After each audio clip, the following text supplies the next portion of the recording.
Hello, hello, hello. How you doing, beautiful peoples? Listen, welcome. Welcome once again to another episode of Marriage is Dope. Now, in case you don't know, we are your hosts, Rebecca and Shirone Richardson, also known as Pastor Shy. Get it right now, 'cause Rebecca. that's my name in these streets. Some of them streets, I guess. I don't know. Pastor Shy, Pretty Ricky is what they call me. They do not call you Pretty Ricky. Pastor Shy is what they call me. This would be a whole nother episode if they called you Pretty Ricky. You're right. But listen, we are so excited that you are joining us for another episode of this podcast. Listen, you're watching, you're listening. Absolutely. But maybe you know somebody who isn't. So would you do us a favor? Would you like, share, comment, subscribe, hit the notification, send it to somebody else. Tell them to do the same thing because My Marriage is Dope podcast is on the air. What's the name of it? Marriage is Dope. Okay.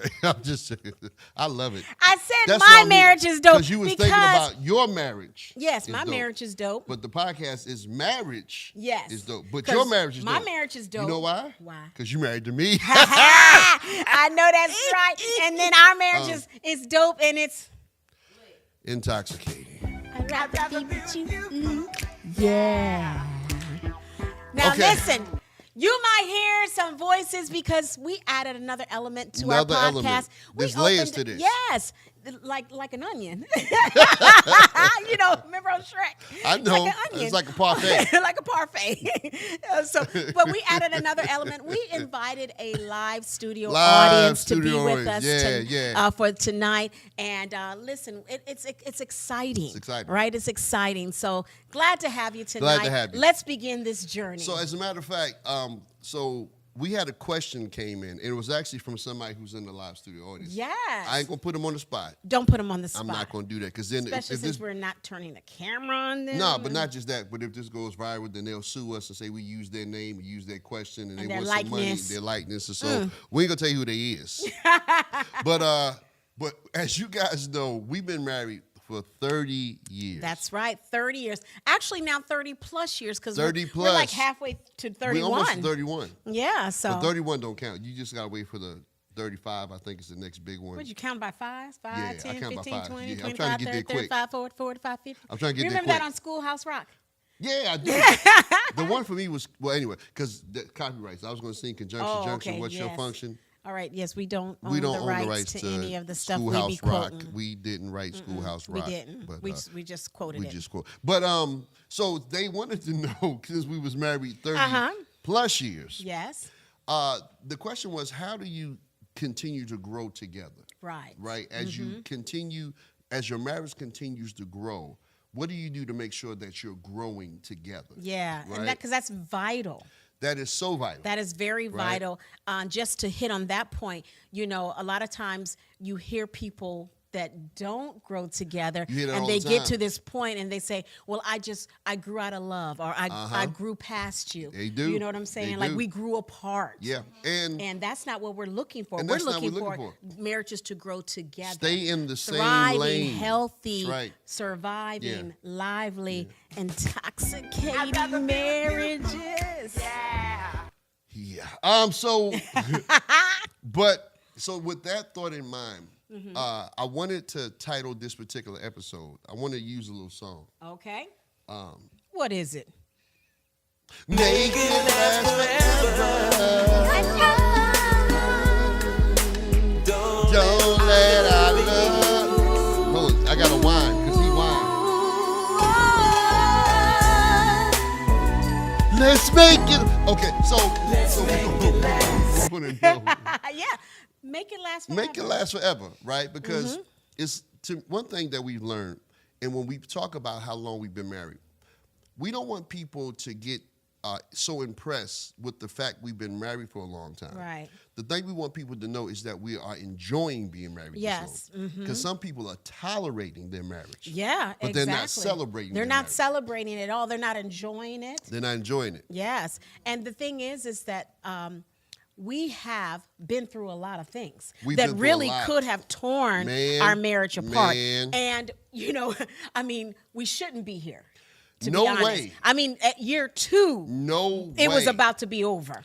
Because I got a question, and I was going to save it. Okay. But I think I want to ask it up front. Okay. Right?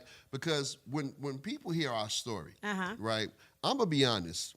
My side of the story is not that impressive when it comes to how do we stay together, right? Because, when I think about my road of the story, I was a mess. Glad you said it. Do you agree? Can I get an amen? Okay. I want eyes, right? Nays, not from me. Because so I did a lot of stuff. Yeah. Mess. Yeah. What else? Stuff I don't say anymore. You're right. Because I'm saved, sanctified, filled with the Holy Ghost, right. But, running for my life. But the amazing thing, baptized and we're in going the to have a fire of the Holy chance Spirit. for you to tell people, it's not that I stayed because I had nothing. Being married was actually an upgrade for me. So with all the crazy stuff I was doing, for me to stay, well, when you're the one doing wrong, where you gonna go, right? But the fact that I was the one at the time who was making so many mistakes, but you stayed. Yeah.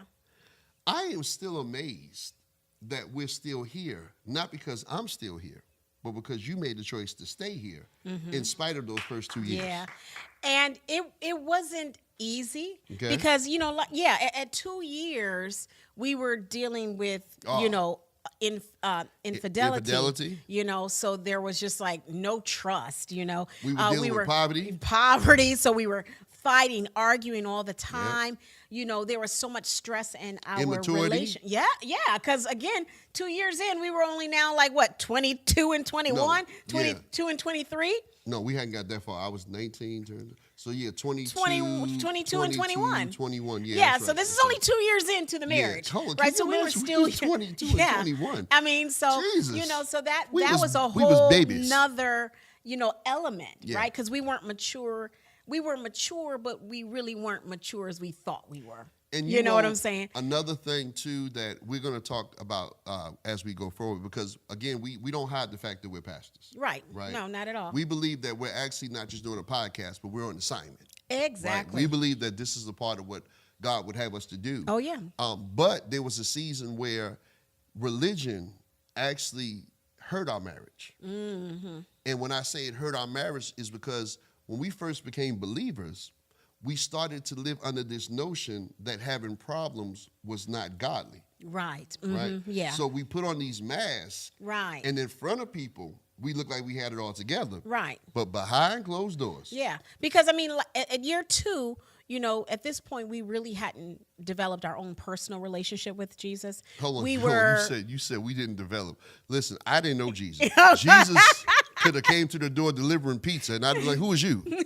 I might have called him Jesus. We had not received him. Is that So at 2 years, we weren't saved. Man, won't. We were not saved. Won't.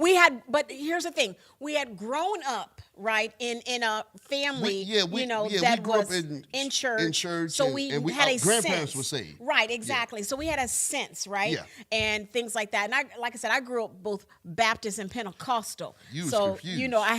I could hymn and get down on my knees and pray, and then I could also tarry, and I knew about the Holy Ghost and being slain and all of that. So you had a sense, right, but we didn't know him personally. So at year 2, we were really self-destructing. Man, you know what I'm saying? The song said self-destruction. You're headed for we were there. Woo! We were there, and we were ready to call it quits. We were ready to call it quits, right? Because we tried to call it quits. There it is. We actually tried. We tried. Listen, we tried. We tried. Man. You let me tell you the story of him. He came. Hold on. Now remember we said we were dealing with poverty, so bills weren't getting paid, right? We were dealing with the affairs to the World Wide Web. The world. We were dealing with affairs, okay? And so brother don't come home.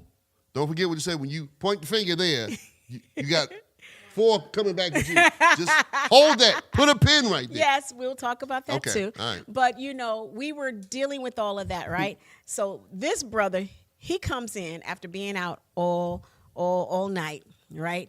He walks in He's in the Navy, so it's the 15th. You might as well tell it. So it's payday, right? So he got his little paycheck, but he was only like at this point like an E2. You telling too much. So because he hadn't been in long. Let me tell my story. Wait, but he comes up. You can't tell it. Let me tell it. Go ahead, tell it. You tell can't how you tell walked it. upstairs. Let me tell it. So then you tell how you was planning on leaving, because one of the things that we do say when we talk about making it last forever, right, is that if you're going to make it last forever, divorce should not be an option. No, right. You have to take it off the table. You can't use divorce as a threat nor a bargaining chip. Right, exactly. Right? But we weren't always there. So, right, we weren't there. That's at this point we hadn't gotten to that point. We were nowhere near. Now we are adamant that divorce is not an option. Listen, don't be throwing it in each other's face. But in 2 years, so here's what happened. What had happened was, I was going through a rough patch in my life, and I was going. It was kind of rough in them streets. It was rough, and I had don't hit me. Met somebody, well, you're not telling anything I don't know. But sometimes you be having flashbacks. I don't want you slapping me in front of the World Wide Web. So I have met somebody who I had decided I was going to leave my wife for. Okay. And so when we had found an apartment and everything, I was serious about this. So they loving this. I can see. So I finally got the nerve to walk out. Oh, man, making my grandstand. So I walk in the house. It's hilarious. After being out all night, come in the house and say, let me tell you something. And I begin to tell her, I'm leaving. I done found somebody else. She cooked better than you, and all the other stuff I said that I can't say right now. And then I said, oh, yeah, by the way, I need my money. Give me that check. Right. And so she looked at me like, he was like, and we're moving into our own apartment. And I need my security deposit, so I need my check. So I need my check, because again, he was in the Navy and he had just gotten paid. I can't tell you what she said, but it was like, boop. It was something in there. And so I realized that I'm not going to get that check. So, what made you think that you can walk into, because this is before technology, so there was no direct deposit. No direct deposit. You got an actual paper check, right? Okay. So what made you think that you were going to walk into the house, tell me you are leaving me for another woman, and think I'm going to give you your paycheck? Could it be Satan? I don't know what it is. The devil. Because I think it might have been the devil. Think about it, that is crazy. I know. So that is so crazy. But okay, it was very bold. So after my grandstand and telling her what I'm about to do, I proceed to go. I don't know if I grabbed me a few little pieces of clothes. You did, because that's all you had. A few little pieces, and then I got my basketball, because I needed my basketball. Y'all. Right. Got my basketball. Walked outside and couldn't find my car. Because while I was running them streets, I forgot to pay my car note. Wouldn't you know that the moment I decided to leave you is the moment they decided to repossess my car. Repossessed the car. You talking about the walk of shame. So picture it. I just gave you the speech of my life. Right. Walked outside, slammed the door behind me, boom, and couldn't find my car. Now I got to come back up them stairs. Oh, this story was hilarious. And so when I walked upstairs, and she said, I thought you was leaving. I said, shut up. And then I went to the back. Right. Unfortunately. Then he tried to call the police to say his car was stolen. That didn't work. And unfortunately. Then he called his broke friends. they couldn't come get him. The girlfriend who I was leaving you for didn't have a car.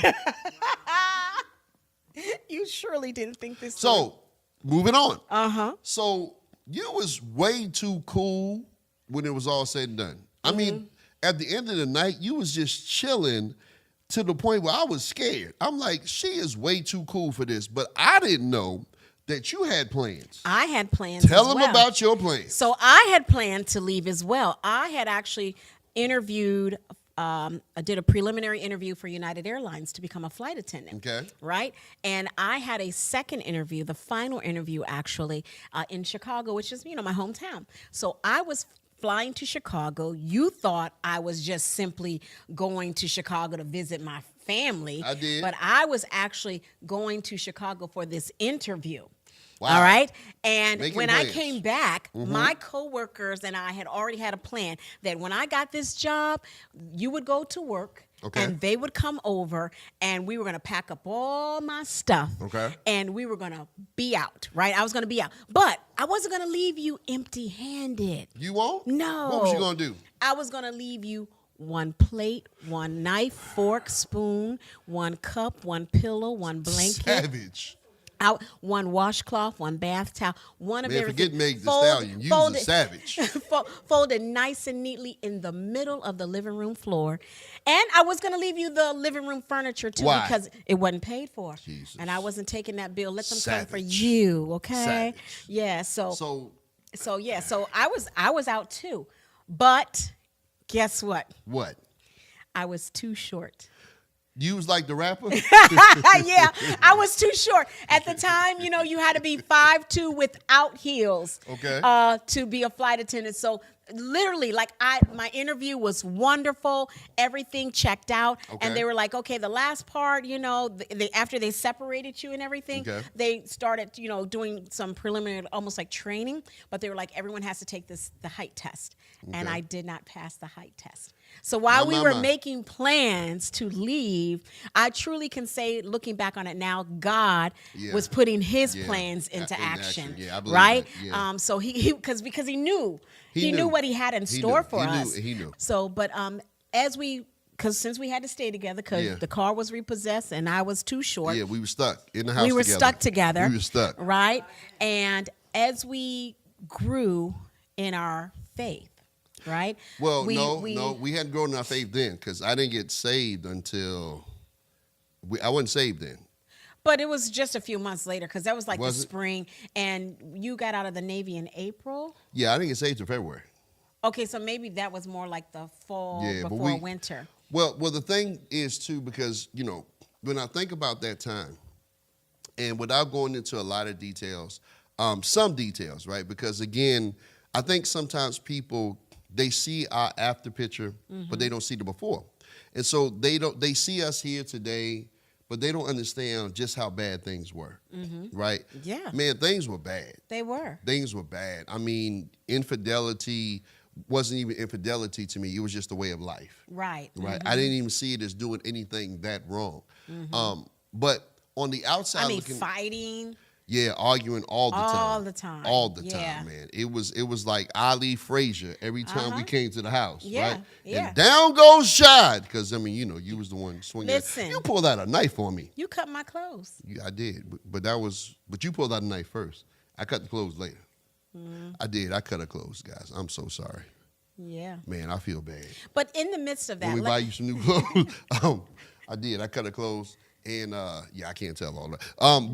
But my clothes that were hanging in the closet, he just went right I went down. straight through them. And then my other clothes you threw in the tub and put bleach, and we had made a pot of cabbage for dinner the night before, and you poured the cabbage. I guess I was savage too. I guess. Jesus. So then how? I know everybody's like, what? Okay. All the women are in yeah, I can see them in out the chat. there. It's some face emojis, those fake cussing emojis. Some people going in right They're now. like, what? And listen, and y'all still together? don't leave the church. Please come back to church. I've been saved. Yes. I know I've been changed. But here's the thing, though. Even in the midst of that, and you were saying, we really truly weren't had our own personal relationship with Christ, but because we had that background, and I want to encourage even parents, right? Don't give up on your children, that's right? good. Don't stop praying for them. Don't stop believing for their breakthrough. Don't stop believing for their deliverance, because even in the midst of that, I knew that was not supposed to be my life, That's right? good. Because we talked about this a couple episodes back. I saw good marriage. Yeah. I saw what a good marriage was with my grandparents, Yeah. right? And other people in my family and in my life. Right. So I knew that was not what marriage was supposed to be. Yeah. And even in my unsaved state, I would find myself, I would go into our guest room, Okay. and I would close the blinds and shut the door and keep the lights off. And I would get down on my knees. Really? Yes. And I would just be praying. I'd be like, God, I know it's not supposed to be like this. So Lord, help us. I didn't have no eloquent prayer life at that time. Yeah. But he heard you. Yeah, but that's what I'm saying. Parents don't give up. Don't give up. Don't give up. Don't stop believing for your children, right? Because the seed of the word is getting on the inside of them. Wow. And I'm telling you, they say, I do believe that, while I wasn't really serving him or have received but your heart him, was right. But my heart was right. Yeah. And that's when his grace and his mercy came in. And so that's what I was praying during that time. Well, because another thing too, and this is why this conversation is so important, because when you think about where we were, and I think about where I was, on the outside, people can see the fruit, but they don't really understand the root, right? The root of my issues was a lot of unresolved issues. Yeah. Right? And so one of the things we say about marriage is that when you come to a marriage cannot be 50-50. No. It has to be 100-100. 100-100. Right? Exactly. Because if you got half a person marrying half a person, you don't become a whole person. No. What you end up doing... Two broken people. Two broken whole people. Two broken halves. Yeah. And so the reason I bring that up is because a lot of times people, they love what they see can be, but they don't take the time to find out who they are really marrying. Yeah. Right? They don't have those conversations. Right. Right? Those deep conversations to really discover who you're marrying. Exactly. And it's important. And, again, we've shared this before. People who know us know we got married after only 3 weeks, right? So we got married very quickly. We got married very young. Absolutely. But, a lot of times you have people now that are waiting a little bit later in life before they get married. So there should be a level of some maturity that, hey, don't rush it. Don't rush it. Don't rush it. Take your time. Yeah, and like absolutely. you said, get to know the person. Seek counsel, godly counsel from people that you trust or people that are solid. Right. Right? Because you don't have to go through what we were going through at year 2. Listen, because one of the things that people don't understand is that when you get married, you're not just marrying that person. You're marrying their past. Yes. You're marrying their experiences. You're marrying their upbringing. Right. You're marrying their parents. Their standards. Their standards. What they perceive to be right and wrong. Absolutely. What they perceive to be just. Absolutely. You're marrying also even their insecurities. Right. Because here's what's funny. And you don't see those things on them dates. Well, you ain't looking for those things. Oh yeah, but you don't see. And even though we had a lot of times where we did some deep talking, but we still didn't get to those things. Well, we talked about the positive. Right. We never took time to talk about the baggage. We talked about the trip, but we didn't talk about the baggage. Yeah. And you can't take a trip without baggage. You sure can't. Right. And so what's amazing, and I'm not sure we're gonna have time to get into this, but when I say you marry your parents, what I'm saying is that you are influenced by the people who raised you. Yeah, you whether are. you realize that or not. Yes, exactly. Right? Exactly. I talk about, and I think I talked about in one episode, the night I met you, how I had on my favorite powder blue suit. Oh, gosh. Right? And anytime I felt like I wanted to be a player, You put on that powder blue jean suit. Because ain't nobody and don't pass me.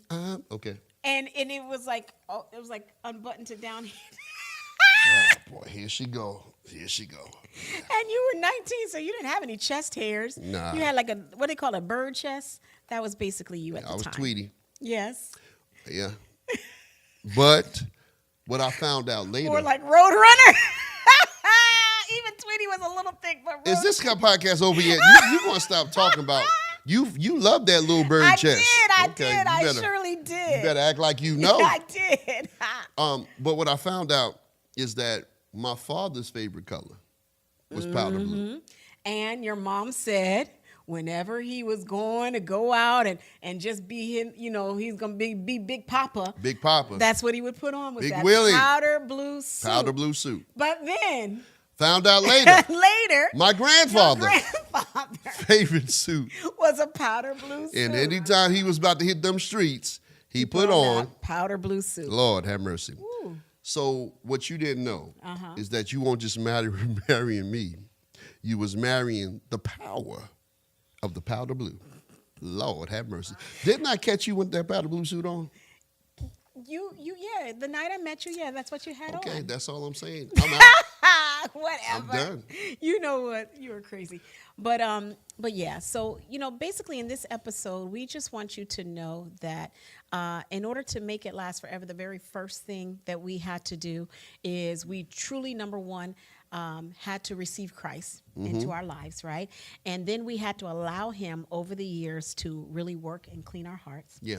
And then as we came into our marriage, having to deal with all those issues. Because, listen, when we got saved, all that hurt, that pain, that disappointment, that anger, that bitterness, it didn't just vanish overnight. It came with us. Right, it came with us, even into our new life in Christ. Absolutely. But we had to allow God into our hearts so that he can change us.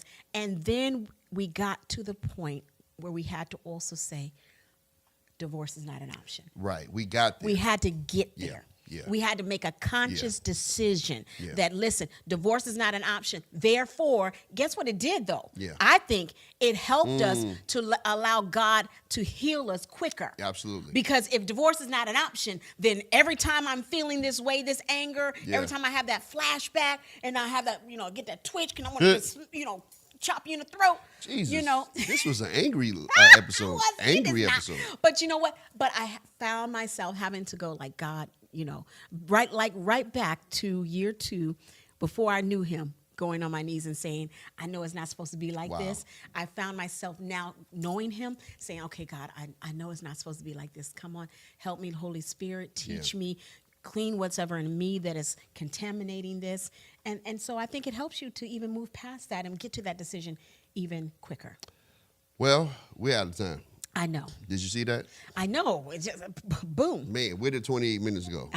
Lord have mercy. It went. Well, but I think we had a great time. I think we did. This was a good discussion. This. And I don't even think it's finished. I'm still here. Yes. She didn't beat me up. And it's not finished, really, because, again, we're going to talk about other tools that we've learned over the years that help us to make our marriage last. But like I said, you gotta say to yourself, divorce is not an option. There's too many things pulling on marriages nowadays. Absolutely. So the first thing, just decide, divorce is not an option. Not an option. So that means we're going to face these challenges and we're going to overcome them. And so if divorce is not an option, you're on the road to making it last forever. That's right. That's right. Well, guys, that's our time. That's our time. We're so excited. Don't forget, make sure you put those notifications on so that every time we come up, you get notified and you join us. And if you're liking it, let us know. Let us know. Let us know. You can go to our website. Our website is dopemarriage.com. That's right. You can find our email there, mydopemarriage@gmail.com. You can send us your comments, your questions, your ideas, your stories. We'd love to hear your stories. We want to hear from you because the whole point of this is to let you know that marriage is a lot of things. It is. Right? It's fun. Not saying it. You are. It's awesome. Uh-huh. And finally. Yes, come on. It's dope. It's dope. We got to go. It's intoxicating. Intoxicating. And it's dope. Listen, we'll see you next time. We'll see you next time. Thank y'all for watching. Have a wonderful. Love you. Bye. See you later.